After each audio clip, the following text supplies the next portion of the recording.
तो यहाँ अनेकधा भाव वर्णनात् त्रिधा पंचधादि हैं, तो इनका वर्णन होने से विविध अंग कल्पना पठनात्, विविध प्रकार के अंगों की कल्पना का पाठ होने से तत्र इत्थम विधस्य सांकल्पिकस्य सूक्ष्म शरीरस्य तु भावम। तो ये कह रहे हैं कि यहाँ पर अनेक प्रकार का जो सांकल्पिक शरीर है, एक तो सूक्ष्म शरीर प्राकृतिक हो गया, और यहाँ इसका सूक्ष्म शरीर क्या माना, सांकल्पिक, संकल्प ही शरीर है ये माना। जी बोलिए। तदेश श्लोको न पश्यो मृत्युम पश्यति न रोगम नोत दुखताम सर्वम ह पश्यति सर्वम आपनोति सर्वश इति स एकधा भवति त्रिधा भवति पंचधा सप्तधा नवधा चैव पुनश्चैकादशः स्मृतः शतं च दश चैकश्च सहस्राणि च विंशतिर् आहार शुद्धौ सत्वशुद्धिः सत्वशुद्धौ ध्रुवा स्मृतिः स्मृतिर्लम्भे सर्वग्रंथीनां विप्रमोक्षस् तस्मै मृदितकाशाय कषायाय तमसस्पारं दर्शयति भगवान सनत कुमारंस तम स्कंद इति आचक्षते तम स्कंद इति आचक्षते। उसको स्कंध कह दिया ना, इसका ये हिंदी पढ़ दो। किसी ने कहा है, जो आत्मा के भूमा रूप को देख लेता है वह मृत्यु को नहीं देखता, रोग को नहीं देखता, दुख को नहीं देखता। भूमा का साक्षात करने वाला सब कुछ देख लेता है, सब तरह से सब कुछ पा लेता है, उसके लिए कुछ बचा नहीं रहता। वह पहले एक रूप में होता है, फिर 3 रूपों में आ जाता है, फिर 5, 7, 9 और 11 रूपों में विकास के मार्ग पर चल पड़ता है। बढ़ता बढ़ता 110, 20,000 एक और फिर अनंत भेदों वाला हो जाता है। इस भेद मार्ग में से निकलकर आत्म रूप में आने के लिए पहले आहार शुद्धि आवश्यक है। इंद्रियों के विषय ही आहार हैं। आहार शुद्धि होने पर सत्व शुद्धि हो जाती है, अंतःकरण की मलिनता दूर हो जाती है। अंतःकरण की शुद्धि से ध्रुव स्मृति होती है, अपने ध्रुव भूमा रूप का स्मरण हो जाता है। अपने ध्रुव रूप का स्मरण हो आने पर सब गांठें खुल जाती हैं। इस प्रकार भगवान सनत कुमार ने नारद मुनि के मानसिक मल का मर्दन करके अंधकार रूपी नदी के पार ले जाकर उसे आत्मा के भूमा रूप का दर्शन करा दिया। इसलिए सनत कुमार ऋषि को स्कंद भी कहते हैं, स्कंद भी कहते हैं। तो ये आत्मा का यहाँ भी इन्होंने कहा ना कि वो अपने रूप से संपन्न हो जाता है। तो ये इस श्लोक से भी ये बात निकल के आ रही है कि इसकी अपनी पूर्ण अभिव्यक्ति, इसकी सामर्थ्य की अभिव्यक्ति वो मुक्त अवस्था में ही होती है।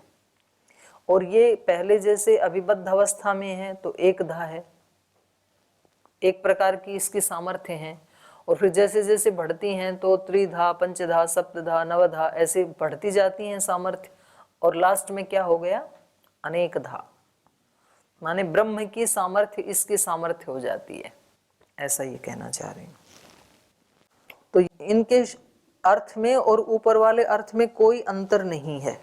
इन्होंने क्या कहा कि ये सांकल्पिक शरीर इसको मिल जाता है, तो सांकल्पिक शरीर का भाव होता है। ऊपर वालों ने क्या कहा था कि वहां कोई सूक्ष्म शरीर आदि भी नहीं रहता है, अभाव रहता है, आत्मा ही उसका शरीर है, दोनों में कोई अंतर नहीं है। आगे कह रहे हैं द्वादशाहवत उभय विधम बादरायणोतः, अतः इसलिए ये कैसा हो जाता है, द्वादश आहवत, 12 दिन का जो याग चलता है, पहले भी ये बात आई थी ना, एक दिन जो याग किया जाता है उसको कहते हैं अह अह अह सत्र, और जो 1 से 12 माने 12 से पहले पहले उसको कहेंगे अहीन, और 12 से अधिक दिन जो चल जाता है उसको कहते हैं सत्र। तो ये पहले भी ये बात आई थी। तो अब कह रहे हैं ये जो 12 दिन चलने वाला है, क्योंकि वहां पर बात ये है ना कि 12 दिन तक, तो ये तक जो है ये मर्यादा में है या अभिविधि में है। अगर तो ये मर्यादा में है तब तो 11 दिन तक का जो है उसको कहेंगे अहीन, और 12वें को सत्र कहने लग जाएंगे। और यदि तो ये अभिविधि में है तो फिर 12वां भी क्या होने लगेगा, अहीन होने लगेगा। तो अब इस 12वें को अहीन कहें या सत्र कहें, दोनों संभावनाएं है ना। तो ऐसे इसकी दोनों संभावनाएं बता रहे हैं। द्वादशाहवत उभय विधम, उभय विधम मतलब स्थूल शरीर का भी अभाव और सूक्ष्म शरीर का भी अभाव मुक्ति में होता है, ऐसा बादरायण, बादरी के पुत्र बादरायण कह रहे हैं। बोले ये ऊपर जो कह रहे थे, एक कह रहे थे भाव, एक कह रहे थे अभाव, तो वो दोनों ठीक ही कह रहे थे, क्योंकि सब शरीरों का वहां पर अस्तित्व नहीं रहता है, तो इसलिए तो अभाव भी कह सकते हैं उसको। और लेकिन सांकल्पिक शरीर रहता है, इसलिए उसको भाव भी कह सकते हैं। कैसे? जैसे 12 दिन के याग को अहिन भी कह सकते हैं और सत्र भी कह सकते हैं, तो ऐसा इनका कहना है। अतः अत्र उभय लिंग श्रुतितः, ये दोनों प्रकार की श्रुति जो ऊपर दिख रही है उभय लिंग की, भाव वाली भी श्रुति है, अभाव वाली भी श्रुति है, तो यहाँ कह रहे हैं इस श्रुति से खलु उभय विधम शरीरस्य भावम च अभावम च, दोनों प्रकार के शरीरों का भाव भी दिखाया जा रहा है, अभाव भी दिखाया जा रहा है। चार्थात स्थूल शरीरस्य अभावम सूक्ष्म शरीरस्य भावम, तो बोले इस च से क्या अर्थ निकल रहा है? स्थूल शरीरस्य अभावम, ऐसे लग रहा है स्थूल शरीर का तो अभाव है, और सूक्ष्म शरीरस्य भावम मुक्तौ बादरायणो द्वादशाहवत मन्यते। बादरायण कहते हैं जिन्होंने यहाँ पर सूक्ष्म शरीर होता है उसका भाव है, सूक्ष्म शरीर माने सांकल्पिक शरीर, तो ये भी ठीक है, कहा जा सकता है ये। और जो उन्होंने अभाव माना, तो उन्होंने माना है प्रकृति की दृष्टि से जो स्थूल और सूक्ष्म शरीर हैं उनका अभाव होता है। तो ये कह रहे हैं द्वादशाहवत मन्यते यथा ही द्वादशाहो यज्ञ शत्रम च अहीनश्च उभयम कल्प्यते, जैसे 12 दिन का चलने वाला जो यज्ञ है उसको सत्र भी कह सकते हैं और अहीन भी कह सकते हैं। तथैव मुक्तौ शरीरस्य उभय विधत्वम, तो ऐसे ही मुक्ति में शरीर जो है उसका उभय विधत्व देखा जा सकता है। स्थूल सूक्ष्मयोः अभाव भावाभ्याम विज्ञेयम, स्थूल और सूक्ष्म का अभाव भी है और भाव भी है, ऐसा जानना चाहिए।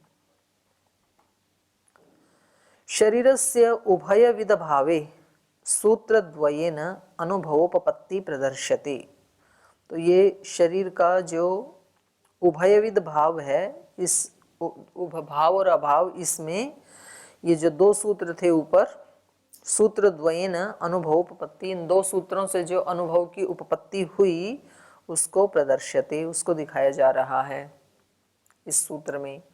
तन्व भावे संध्यवत उपपत्तेः, तनु अभावे, कह रहे हैं तनु का, शरीर का अभाव होने पर, संध्यवत, संध्या के समान। संध्या में क्या होता है? उसको दिन भी कह सकते हैं, रात भी कह सकते हैं, क्योंकि अभी सब दिखाई दे रहा है, सब वस्तुएं, इसलिए तो दिन कह सकते हैं। लेकिन सूर्य नहीं है इसलिए रात्रि भी कह सकते हैं उसको, क्योंकि रात्रि किसको कहते हैं? जिसमें सूर्य ना हो। तो संध्या वही तो होती है, संध्यवत। और यहाँ इन्होंने संध्या का अर्थ किया है स्वप्न। तो स्वप्न में जो हमें ज्ञान होता है उसको हम क्या कहें?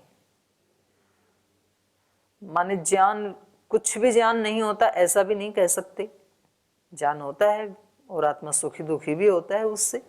तो कभी तो वो सपने में उसको पसीने आ जाते हैं, डर जाता है, तो इसका मतलब अनुभूति हुई ना। और कभी बहुत खुश होता है तो हंसने लगता है, कभी भागने लगता है उठ करके। और यदि हम ये देखें उसकी जब आंख खुल जाती हैं तो वहां कुछ भी नहीं है। जब उसको बहुत सारा सोना मिल गया था, या किसी को सोने की अशर्फियां मिल गई, या जो भी उसका इष्ट था वो मिल गया, तो वो बहुत खुश होता है, तो अनुभूति तो हुई आत्मा को, तो उसको अभाव भी नहीं कह सकते हैं। लेकिन जब आंख खुली तो वहां फूटी कोड़ी भी नहीं थी, तो उसको भाव भी नहीं कह सकते हैं। तो कह रहे हैं तन्न अभावे, शरीर का अभाव होने से, संध्यवत उपपत्ते है, इसका जो कामचारित्व है ये कैसा है? स्वप्नवत। क्योंकि ये केवल उदाहरण के लिए कहना पड़ रहा है स्वप्नवत। स्वप्नवत कहने से यहाँ एक दोष भी आ सकता है। दोष क्या आएगा? हाँ बोलो। हाँ ठीक है, ये भी ठीक है, और बोलो, और भी दोष आ सकता है। स्वप्न तो शरीर से युक्त है सपने में वो, तो एक तो ये आ जाएगा। दूसरा ये है कि सपने की जो वस्तुएं होती हैं वो अभावात्मक होती हैं। तो यदि सपने जैसा ही सुख वहां मिल रहा है तो फिर तो सपने ले लेता, वहां जाने की क्या जरूरत थी। तो वो वास्तविक होता है, वो स्वप्नवत अवास्तविक नहीं होता है, झूठा नहीं होता है। तो ये कहेंगे, इसको अगले सूत्र में बताएंगे कि ये जो अभाव कहा था, तो अभाव तो कह रहे हैं, दोनों सूत्र दे रहे हैं, तन अभावे और आगे कह रहे हैं भावे जागृतवत, है ना। तो भाव भी होता है और अभाव भी होते हैं। इन दोनों को सूत्रों को दिखा रहे हैं कि कैसे अभाव कैसे होता है। तनु अभावे संध्यवत उपपत्ते है, स्वप्न की तरह उपपत्ति होती है। मुक्तौ स्थूल शरीर से अभावे, मुक्ति में स्थूल शरीर का अभाव होने से संध्यम, संध्यम माने स्वप्नम, संध्यम तृतीयम स्वप्न स्थानम, बृहदारण्यक में आया ना कि ये तृतीय स्थान है इसका, आत्मा का, स्वप्न संध्य। तो कह रहे हैं कि स्थूल शरीर का, क्योंकि सपने में भी स्थूल शरीर का अभाव होता है और मुक्त अवस्था में भी स्थूल शरीर का अभाव होता है। तो इस अभाव की साम्यता से तो अभाव कह दिया यहाँ पर। स्वप्नवत कामचारस्य सिद्धिर्भवति, लेकिन स्थूल शरीर का अभाव होने पर भी सपने में क्या होता है? कामचारित्व तो होता है ना। सपने में चाहिए उसके पास रियल लाइफ में एक कौड़ी भी ना हो, लेकिन सपने में तो वो 2-2 हजार का बेड बना के उस पे सो सकता है। तो क्या दिक्कत है? वहां पर कामचारित्व है ना। वो करोड़पति बने, 10,000 करोड़पति बने, कितना भी सपना तो देख ही सकता है व्यक्ति, बड़े से बड़ा देख सकता है। देखता भी है कभी कभी व्यक्ति की रियल लाइफ में जो कामनाएं पूर्ति नहीं होती हैं तो अपने सपने में कर लेता है। दिन में तो खाना मिला नहीं, उपवास करा दिया एकादशी जबरदस्ती, तो रात को खा लेता है जो जो मन पसंद की चीजें हैं अपने बना के, उसमें कौन रोक टोक है। तो जैसे यहाँ सपने में कामचारित्व होता है, वैसे ही वहां मुक्त अवस्था में भी कामचारित्व होता है। तो उस दृष्टि से तो अभाव कहा है, यहाँ पर दिखाया है सपने की तरह से। तो स्वप्नवत कामचारस्य सिद्धिर्भवति, सपने के समान कामचारित्व से ही सब उसकी इष्ट उपलब्धियों की सिद्धि हो जाती है। उसको शरीर की आवश्यकता नहीं है वहां पर। तो शरीर का क्या होता है? अभाव, ये दिखाया। अथच, और जो जैमिनी महाराज ने कहा कि भावम, तो कह रहे हैं भावे जागृतवत, भाव की जो बात कह रहे हैं वो जागृत के समान कह रहे हैं। क्योंकि जैसे स्वप्न अवस्था में कुछ भी मिला, खाना मिला, रुपए पैसे मिले, सुख मिला, लेकिन वो क्या होता है? वो तो काल्पनिक है, सच्चा थोड़ी होता है। आंख खुलते ही वैसा का वैसा। तो ऐसा नहीं होता है वहां पर मुक्ति में। वहां पर तो भावम, वहां पर तो सब चीजों का भाव है। कैसे? जागृतवत। जैसे सोए सोए कोई व्यक्ति जैसे भूखा था और खाना खा लिया इसने भरपेट, तो अब इसने खा तो लिया पर क्या पेट भरेगा क्या? मन में तो ये अनुभूति होगी सपने में, मैंने खूब खा लिया, और सुबह उठेगा तब पेट भरा हुआ मिलेगा कि खाली? पेट भरा मिलेगा क्या? नहीं मिलेगा। और जागृत अवस्था में जो थोड़ा ही खाया लेकिन उससे पेट भरेगा, क्योंकि जागृत अवस्था में जो खा रहे हैं वो भावात्मक भोजन है, रियल है वो, और रात में जो खा रहे हैं वो अभावात्मक है। तो जैमिनी ने कहा कि कोई ये ना समझ ले कि स्वप्नवत ही चीजें मिलती हैं वहां पर अभावात्मक। बोले नहीं, अभाव नहीं होता, स्वप्न के समान भाव अभाव नहीं होता, बल्कि जागृतवत भावे, रियल में ही सुख मिलता है। मुक्तौ सांकल्पिकस्य सूक्ष्मस्य शरीरस्य भावे वर्तमानत्वे जागृतवत कामचारो विज्ञेय। ये जो कामचार होता है ये कैसे होता है? जागृतवत विज्ञेय। जैसे जागते हुए को जो भी मिलता है वो रियल होता है, सच्चा होता है, सच्ची मुच्ची में होता है, भावात्मक होता है, कोई काल्पनिक नहीं होता है। ऐसे ही मुक्ति में यद्यपि स्थूल शरीर नहीं है, सूक्ष्म भी नहीं है, तो कोई ये ना मान ले कि शरीर से रहित होकर स्वप्न की तरह से कामचारित्व होता है। सपने में भी कामचार होता है। कोई व्यक्ति अपने गांव से दूसरे गांव भी नहीं गया, लेकिन सपने में तो वो अमेरिका जा ही सकता है। तो ऐसा नहीं है मुक्ति में। मुक्ति में तो जागृत के समान वस्तुतः ही उसकी अनुभूति होती है ईश्वर की। तत्र मुक्तौ स मुक्तात्मा स्वोपयोज्यानि साधनानि प्रकटयति इति उच्यते। तो कह रहे हैं वहां मुक्ति में ये जो मुक्त आत्मा है, स्व उपयोज्यानि, अपने प्रयोग में आने वाले साधनानि, साधनों को प्रकटयति, प्रकट करता है। माने उसके जो जो प्रयोग में आने वाले साधन हैं वो उसके संकल्प मात्र से प्रकट हो जाते हैं वहां पर। तो वहां पर ऐसे स्वप्न की तरह से झूठ मूठ की आवश्यकता नहीं है। कैसे होते हैं? तो आगे कहा प्रदीपवत आवेशस्तथा ही दर्शयति। प्रदीपवत आवेशः तथा ही दर्शयति। जैसे दीपक का जो प्रकाश है वो किसी भी वस्तु में आवेश करके उसको प्रकट कर देता है, दिखा देता है। जैसे अंधेरे में कुछ भी नहीं दिख रहा और जब दिया जलाया तो वो दीपक उधर आवेशित हो गया आकर के उन वस्तुओं में और उसके स्वरूप को अभिव्यक्त कर दिया। तो ऐसे ही यथा प्रकाशकः प्रदीपः, जैसे प्रकाश करने वाला जो दीपक है, प्रकाशेषु वस्तुषु, प्रकाशित होने वाली जो वस्तुएं हैं उनमें स्व प्रकाशेन आविश्य, अपने प्रकाश के द्वारा प्रवेश पा करके तानि प्रकाशमयानि रूपवंती करोति, उन वस्तुओं को प्रकाश से युक्त और रूप से युक्त कर देता है। उनका रूप भी प्रकाश में ही अभिव्यक्त होता है। तद्वत एष आत्मा, वैसे ही ये आत्मा भी मुक्त अवस्थायाम प्राप्त ऐश्वर्य सन, मुक्त अवस्था में ऐश्वर्य प्राप्त होता हुआ, माने ऐश्वर्य प्राप्त हो गया है जिसको, ब्रह्म का ऐश्वर्य प्राप्त हो गया है जिसको, ऐसा होता हुआ संकल्पिकानि मनोवाग आदीनि अंगानि प्रकाशयति। तो संकल्प मात्र से वहां पर वो मन वाणी आदि जो इंद्रियां हैं इनको प्रकाशयति, प्रकाशयति माने प्रकटयति। अब ऐसे तो प्रकाश तो चलो फिर भी स्थूल मान सकते हैं, स्थूल ही होता है। अन्य वस्तुओं की दृष्टि में तो वो भी सूक्ष्म है। तो सूक्ष्म चीज जैसे प्रकाश सूक्ष्म होने से किसी भी स्थूल में घुस जाता है ना, तो ऐसे ही ये सूक्ष्म होते हुए भी किसी भी स्थान में जा सकता है, क्योंकि आत्मा सूक्ष्म है ना वहां पर। तो इसको किसी स्थूल वस्तु की आवश्यकता नहीं है। तो ये कह रहे हैं यहां पर। तो जैसे प्रकाश वस्तुओं में प्रवेश करके उनको प्रकाशमय यानी रूपवंती करोति, उनको अभिव्यक्त कर देता है, रूप वाला बना देता है। तद्वत एष आत्मा मुक्त अवस्थायाम प्राप्त ऐश्वर्य सन सांकल्पिकानि मनोवाग आदीनि अंगानि प्रकाशयति प्रकटयति। इन अंगों की उसको जरूरत नहीं है, सूक्ष्म रूप से ही उन अंगों का काम आत्मा ही कर देती है। ऐसा ही श्रुति कह रही है, तथा ही श्रुति दर्शयति। तो वही उदाहरण दोबारा दे रहे हैं। तस्य आत्मतः मन, आत्मतः वाक्, आत्मतः कर्माणि, आत्मतः एव इदं सर्वम इति।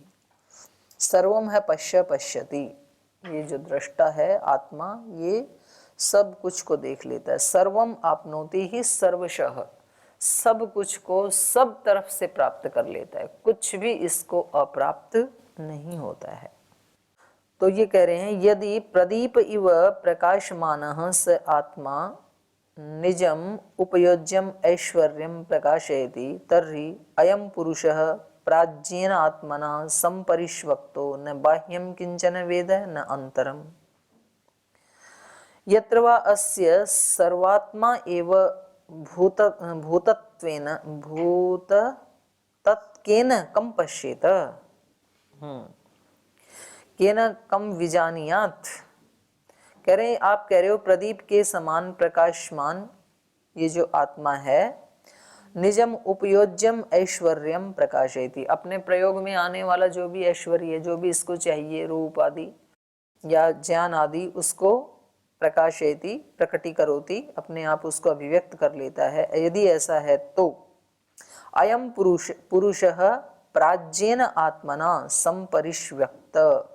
तो ये क्यों कहा है फिर बृहदारण्यक में कि ये पुरुष अर्थात ये मुक्त आत्मा प्राज्येन आत्मना, प्राज्य का मतलब है यहाँ पर ईश्वर, ज्ञान स्वरूप ईश्वर से संपरिष्वक्त युक्त होकर के, उससे मिलकर के न बाह्यम किंचन वेद न अंतरम, ना तो बाहर की किसी वस्तु को जानता है ना तो अंदर की वस्तु को जानता है। तो ये क्यों कहा, जब ये सब कुछ जानता ही है तो यहाँ पर कहा कि ना बाहर का कुछ जानता है ना अंदर का कुछ जानता है, ऐसे क्यों कहा। यत्र वा अस्य सर्वात्मा एव अभूत, सर्वम आत्मा एव अभूत तत्केन कम पश्येत। बोले सब कुछ जब यहाँ पर आत्मा ही हो गया, मतलब और कुछ बचा ही नहीं ना, मुक्त अवस्था में केवल आत्मा ही है, तो बोले अब ये आत्मा किसको देखेगा, वहां पर आत्मा के अतिरिक्त और कुछ है ही नहीं ना। करें तत्केन कम पश्येत, किसके द्वारा किसको देखे, केन कम विजानियात, किसके द्वारा किसको जाने, क्योंकि परमात्मा के ब्रह्म रूप तो ये हो ही गया, तो अब ये किसको देखेगा और किससे देखेगा। भाई जब ब्रह्म मिल गया ना तो सब कुछ मिल ही गया ना, तो अब और क्या देखेगा, क्योंकि वो जो भी देखेगा वो सब ब्रह्म का ही तो रूप है ना, ब्रह्म मिल गया। तो ये एक प्रश्न है जो मैंने अभी अभी उदाहरण दिया था। मैं किसी व्यक्ति को बाहर स्वामी जी महाराज मिल गई तो स्वामी जी से जुड़ा हुआ सब उसको मालूम पड़ ही गए ना, तो अब क्या देखना है, लेकिन तो भी देखना तो शेष रहता है। ब्रह्म को तो जान लिया इसने, लेकिन तो भी ब्रह्म का जो ऐश्वर्य है वो तो अभी देखना तो शेष है। लेकिन इन्होंने प्रश्न इसी प्रकार से उठाया है कि सब कुछ ही जब वो आत्मभूत हो गया, परमात्म भूत हो गया, तो अब वो किसको किससे देखेगा और क्यों देखेगा। तस्य इत्थम ज्ञानवत्वम कथम उच्यते, मतलब अब इसका मतलब उसका जो मैंने पहले आपको कहा ना कि इसका ज्ञान बढ़ रहा है, तो ये तो एक तरह से फिर इसका मतलब पहले अधूरा ज्ञान था ये माना जाएगा, इसको पूर्ण ज्ञान, क्योंकि अभी भी ज्ञान बढ़ रहा है ना। तस्य इत्थम ज्ञानवत्वम कथम उच्यते, उसकी ज्ञानवत्ता को कैसे कहा जाए कि भाई उसको ज्ञान करना है अभी, तो इसका मतलब कुछ तो शेष बचा है। अत्र समाधीयते, उसका समाधान दे रहे हैं। स्वाप्य संपत्त्योः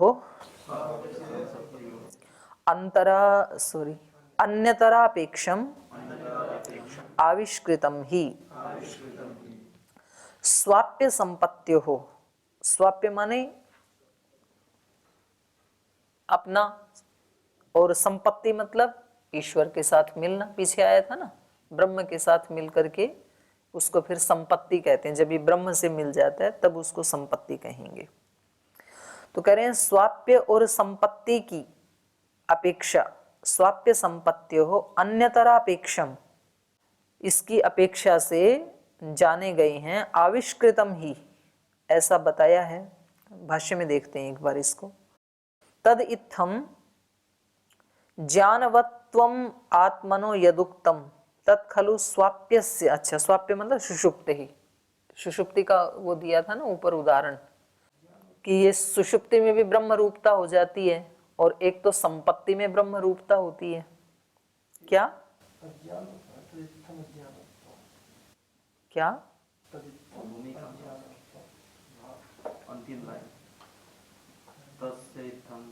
अच्छा भूमिका में तस्य इत्थम अज्ञानत्वम कथम उच्यते, वही तो कह रही हूं कि इसको और आगे आगे ज्ञान हो रहा है ना, तो इसका मतलब तो उस विषय में अज्ञान था, तो भाई इसको ज्ञान हो रहा है ये कैसे कह रहे हैं, क्योंकि पूरा ज्ञान प्राप्त करके तो वहां गया था ना, तो उसी बात को ही कह रही हूं मैं। तो यहाँ पर ये कह रहे हैं कि हमने ये बताया था ना कि भाई समाधि सुषुप्ति मोक्षेषु ब्रह्म रूपता, तो एक तो ब्रह्म रूपता इसको सुषुप्ति में होती है, और सुषुप्ति में क्या होता है, स्थूल शरीर तो नहीं होता, सूक्ष्म होता है। और एक ब्रह्म रूपता अभी हमने पढ़ी थी कि ये इसके साथ ब्रह्म के साथ मिल जाता है, तो इसको संपत्ति कहा था। शुरू में देखो ना, पहली ही लाइन जो है संपद्याविर्भाव, ब्रह्म को पा करके ये क्या हो जाता है, संपत्ति। ब्रह्मणि संपद्यते संविशति तत्र संपत्तिम संवेशम लब्ध्वा, तो यहाँ पर संपत्ति का ना, तो एक तो ब्रह्म से युक्त होकर के तब इसको ब्रह्म रूपता मिलती है मोक्ष अवस्था में, और एक तो सुषुप्ति में ब्रह्म रूपता बताई थी। तो इसमें दोनों में ये अंतर बता रहे हैं यहाँ पर। स्वाप्य संपत्त्यो अन्यतरापेक्षम, माने उन दोनों में स्वाप्य और संपत्ति की अपेक्षा से जो इसको ब्रह्म की प्राप्ति हो रही है, ब्रह्म का ज्ञान हो रहा है, उसमें अन्यतरापेक्षम आविष्कृतम ही तदित्थम अज्ञानवत्वम आत्मनः यदुक्तम तत्खलु स्वाप्यस्य सुषुप्तेः संपत्तेश्च अन्यतराम कांचित एकाम अपेक्षा एव अस्ति।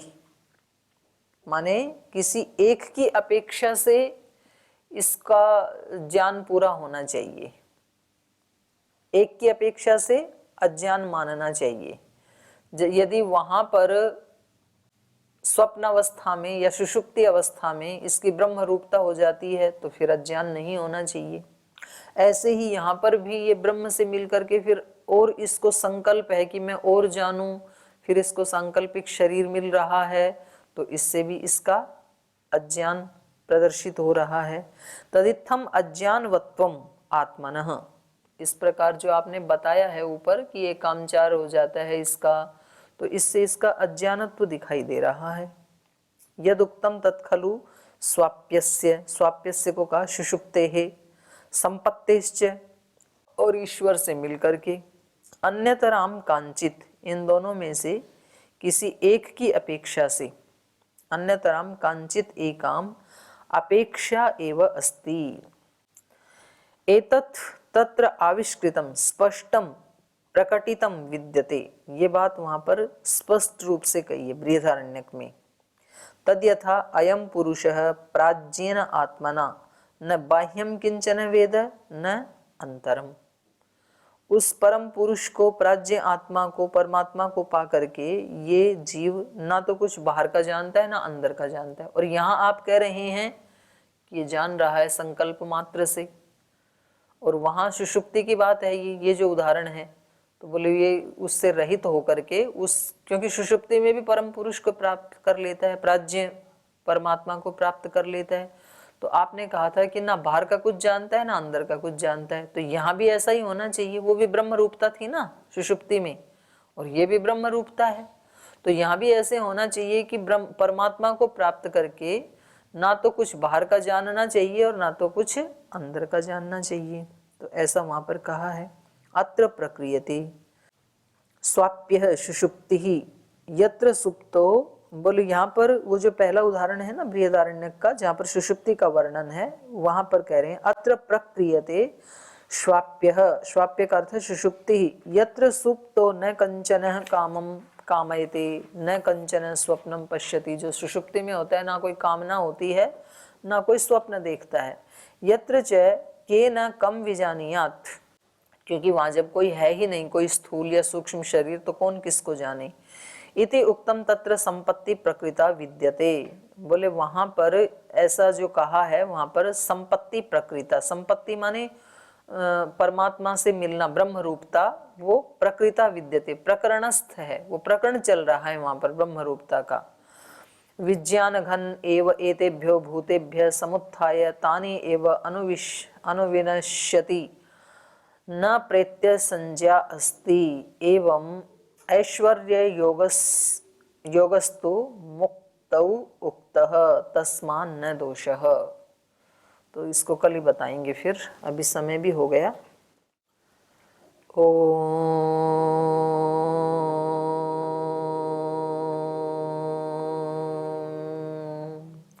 शांति शांति शांति। श्री गुरुभ्यो नमः।